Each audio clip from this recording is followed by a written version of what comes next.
और पाप करने के बाद भी हम उन नरकों में नहीं जाना चाहते, उसका क्या उपाय है? यह प्रश्न श्रीमद् भागवत में श्री सुखदेव जी ने श्री परीक्षित जी ने राजा सुखदेव जी से भी किया है।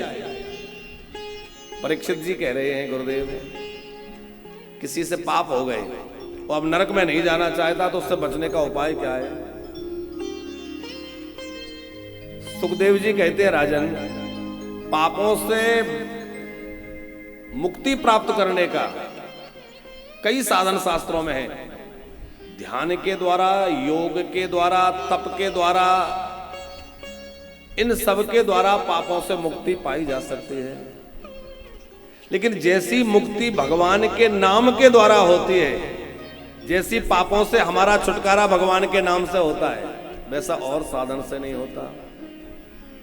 बात अभी स्पष्ट समझ में नहीं आई होगी, आपकी भाषा में समझाएं तो जल्दी समझ में आ जाएगी।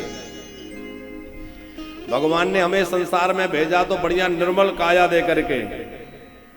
अब हम निर्मल काया लेकर आए, लेकिन पाप के पाप पर पाप जो दाग लगाते चले गए। जैसे कोई बिना दाग का साफ सुथरा कपड़ा है, अब उसमें एक दाग लग गया तो होना तो ये चाहिए कि धोकर डाल दो, एक दाग है निकल जाएगा, कपड़ा पर साफ हो जाएगा। पर दाग लग गया, धोने का समय नहीं, फिर दूसरा दाग, फिर तीसरा दाग, और दाग पर दाग लगते चले गए, कपड़ा एकदम गंदा हो गया। फिर सोचेंगे कि भाई अब धुलाई तो करवानी पड़ेगी, तो क्या करें? बोले एक काम करो, धोबी घाट भेज दो, तो धोबी घाट में बढ़िया से धुलाई हो जाएगी, साफ होकर के घर आ जाएगा, प्रेस होकर के। ऐसे ही करते हैं ना हम लोग। अब बढ़िया नई साड़ी थी, पार्टी में गए और वहां देखो तेल लग गया, ये लग गया, तो अब क्या करें? बोले लॉन्ड्री में भेज दो, बढ़िया धुल के प्रेस होके आ जाएगी। अब धोबी घाट जाएगा कपड़ा, तो वहां तो वैसी मरम्मत होगी जैसी होनी चाहिए। तो हमारा जो जीवन है उसका भी उससे बड़ा नाता है, समझिए। हम लोगों को निर्मल काया दे करके भगवान ने संसार में भेजा, पर हम इसमें पाप के ऊपर पाप, पाप के ऊपर पाप के दाग लगाते चले गए, कभी पापों के दाग मिटाए नहीं।